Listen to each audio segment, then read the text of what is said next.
And இந்த படத்துக்குள்ள கிளீஷேவான elements பார்த்தீங்கன்னா ஏகப்பட்ட விஷயங்கள் ப்ரீச்சியா பார்த்தீங்கன்னா வச்சிருப்பாங்க. லைக் என்னதான் இந்த மூவி 2040 நடந்தாலும் யூஸ்வலான எலமெண்ட்ஸ் தான் பார்த்தீங்கன்னா படம் ஃபுல்லாக பார்த்தா இருந்துச்சு. அந்த ஸ்க்ரீன் பிளேவே வந்து ஏதோ 2040 மாதிரி இல்லாமல் ஏதோ 2015 டைம்லைனில் நடக்கிற ஒரு படம் மாதிரி தான் பார்த்தா ஸ்க்ரீன் பிளே பார்த்தீங்கன்னா பண்ணியிருக்காங்க.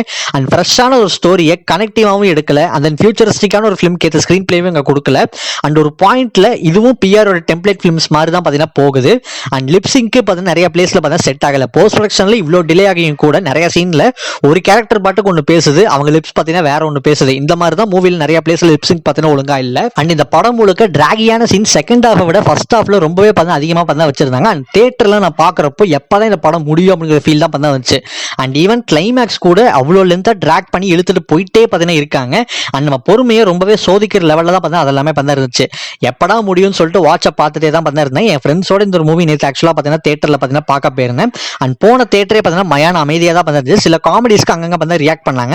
அண்ட் என் ஃப்ரெண்ட்ஸு நாங்களும் எல்லாரும் எப்படா முடியும் தான் பார்த்தீங்கன்னா படத்தை பார்த்துட்டு பார்த்தீங்கன்னா உட்காந்துருந்தோம்.